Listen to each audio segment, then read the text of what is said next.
7 fights, 7 finishes. The stars aligned at the White House, and we seen nothing but guys lay it on the line. All fighters got finishes, guys. And starting off the first fight of the night, Diego Lopes taking on Steve Garcia. Steve Garcia was absolutely just doing his thing first round. He came out, he's landing strikes, 23 strikes to Diego Lopes' 6 strikes.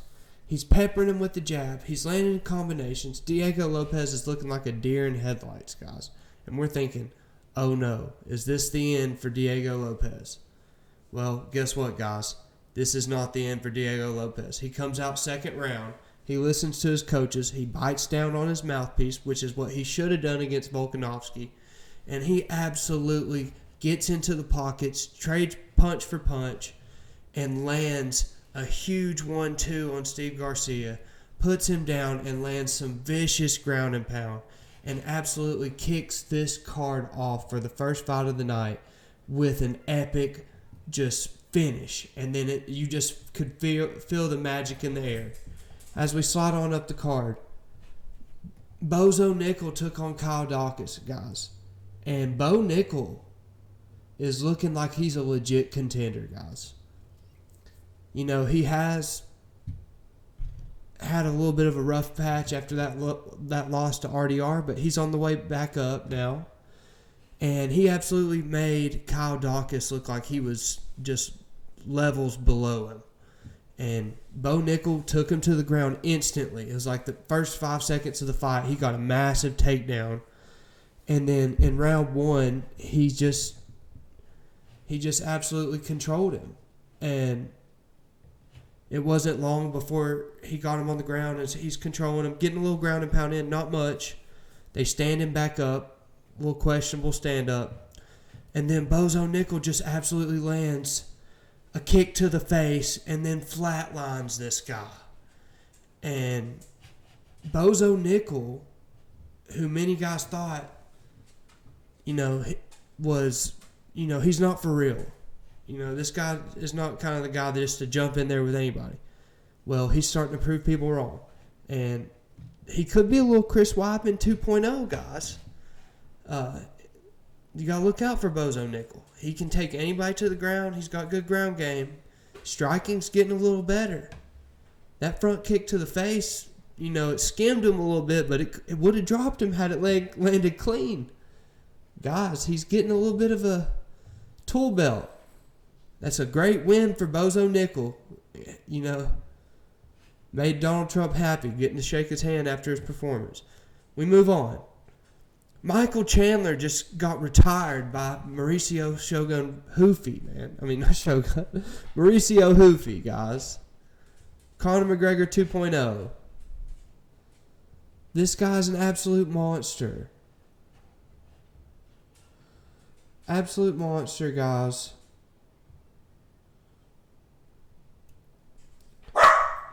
$20 strikes to 3 strikes landed for Chandler. Absolute domination. Chandler shot for an early takedown. Mauricio Ruffy's footwork was just too smooth, too skilled. He outmaneuvered him, just shrugged him off like he was just a little boy. He just looked small out there, guys. And Michael Chandler, I mean, he's shredded, good wrestler, but it's just totally ineffective at this point of his career, guys. He is no longer capable of closing the distance and being able to strike these guys. So Michael Chandler, he might need to go to RAF or something and wrestle there. But I think his days of fighting in the UFC, unless they want to just give somebody a cupcake victory, are pretty much over, guys. And he gets finished with a wheel kick. Mauricio Ruffy's just out there throwing anything. He's comfortable. And Michael Chandler just, he just, from the moment he got out there, once that takedown got stuffed, it was curtains from there. We move on. Josh Hokit taking on Derrick Lewis. This, guys, was an execution right here as well. There was just nothing Derrick Lewis could do in this fight. He's just standing there, just getting pounded. Josh Hokit's landed the 1-2. He took him down. At one point, he's got him in mount. He's just absolutely just standing over him, just doing some ground and pound. Into the first round, he's throwing on an armbar attempt. He's just absolutely dominating Derrick Lewis. Derrick Lewis, 105 strikes to 8 strikes for Derrick Lewis. I don't even know if those 8 really landed. They were like grazing shots. 2 takedowns, guys. I mean, because Derrick tried to get back up and then he pulled him back down to the ground. So, yeah, he had two takedowns in the fight, guys. The armbar, he could have finished that armbar. If he would have just twisted his thumb flat, he had his thumb up. If he would have got his arm twisted and grabbed the wrist, he could have got more extension on that. He would have broke his arm. Would have finished him there, but nonetheless, delayed the inevitable there. 86 significant strikes, guys. This is the new heavyweight contender right here. Let's not be surprised if he has the belt here shortly, guys. The Incredible Hawk is a warrior, and he just showed it on the White House lawn. Called out, said some questionable things. But hey, he got himself on the white card and he performed. You can't say nothing. His play speaks for itself. We move on. Sean O'Malley versus Aiemann Zahabi. This was an absolute just... Suga put on a show here, guys. Suga's back. He landed, 41 strikes to 32 strikes. I'd say 90% of those strikes for Aiemann Zahabi were leg kicks. And, Aiemann Zahabi's just kind of out there pacing around, just kind of scared of Suga Sean delaying the inevitable. And it was just, the first round was kind of, they were filling each other out a little bit. Sean was really getting his range, figuring out what Aiemann Zahabi was doing. Aiemann Zahabi was really just backing out, coming up forward, throwing leg kicks, backing out, circling. He just kept crossing over himself. It looked like he was going to stumble at one time. And it was just inevitable. Once he got tired, he got a little slower. Sean just started to open up his game. And before you know it, Sean comes out in the second round, and he just starts to just starting to land strikes on him. And then before you know it, he hits him with that big old shot. Puts Aiemann Zahabi down with the combo and salutes the crowd. And Suga Sean is back, guys. He's probably going to be fighting Peter Yan. Big things going for him. Big things coming for Sean. He could be holding the belt soon, guys. It's shocking. MMA math. But Sean's back. We move on. Alex Pereira versus Ciryl Gane. Alex Pereira was going for the 3 belts. He was going to be the first Triple C of the UFC. But Ciryl Gane is an absolute warrior, guys. This guy is absolutely a monster. He comes forward, he presses. He's very in and out with his speed, and Alex Pereira was trying to land on him, guys, and he was just having trouble getting to the timing. And Ciryl Gane's pulling ahead, even in the first round. They're trading leg kicks, they're trading punches, and Ciryl Gane's just too fast, too big. Alex Pereira's just too slow at this weight. As the fight goes on, Ciryl Gane starts to really pull ahead. In the second round, Alex Pereira gets dropped by a jab. And when he does, he shoots for a lazy little kind of grabs Cyryl's waist when he's falling.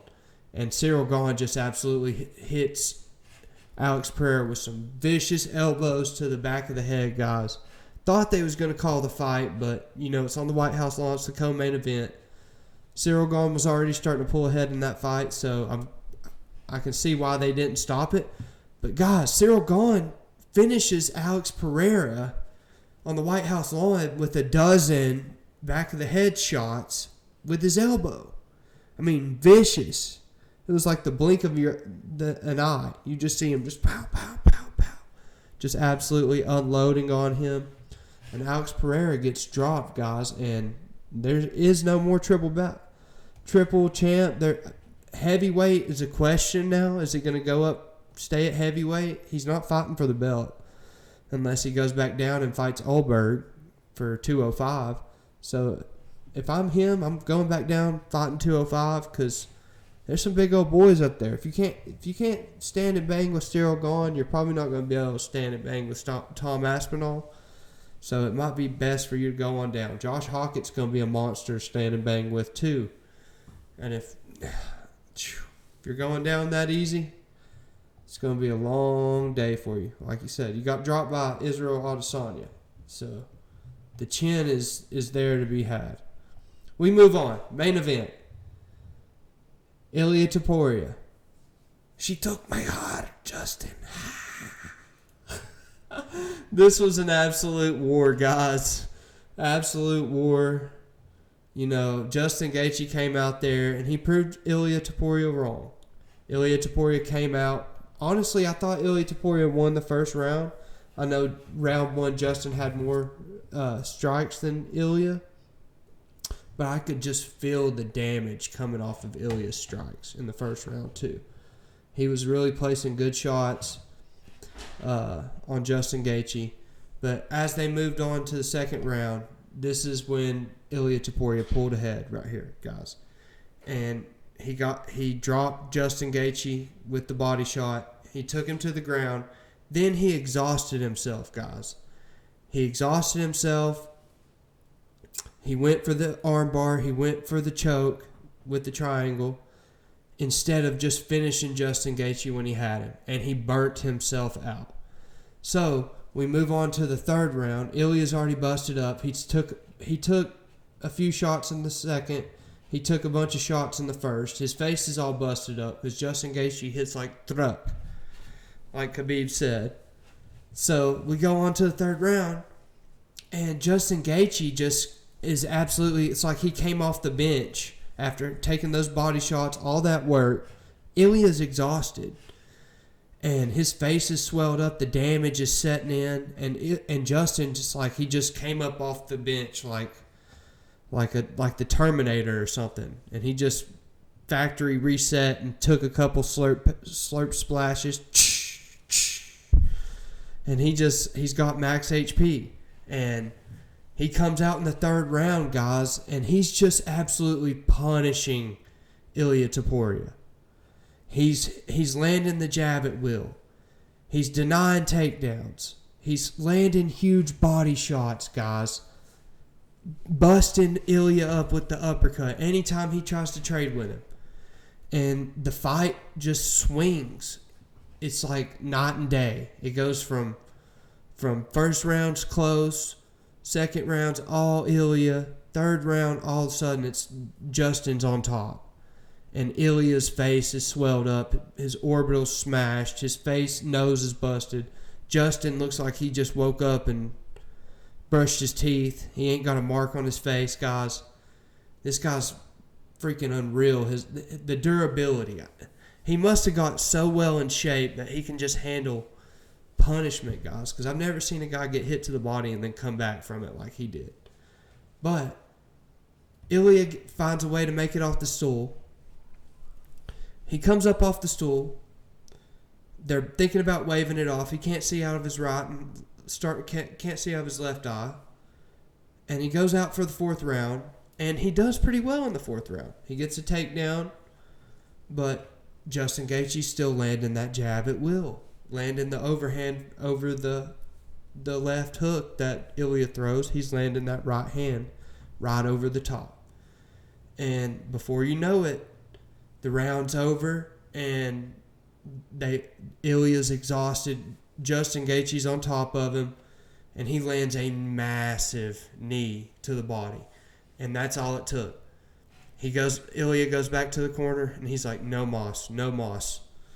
They wave the fight, doctor stoppage. He ends it on the stool. Justin Gaethje hits his back flip on the White House lawn and shakes Donald Trump's hand, and we got us a new undisputed champion, Justin Gaethje. Nobody thought that would ever happen in the world, guys. I know I didn't.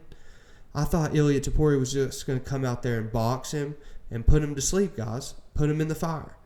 But Justin Gaethje just he's able to get in the fire, and he's cast iron, man.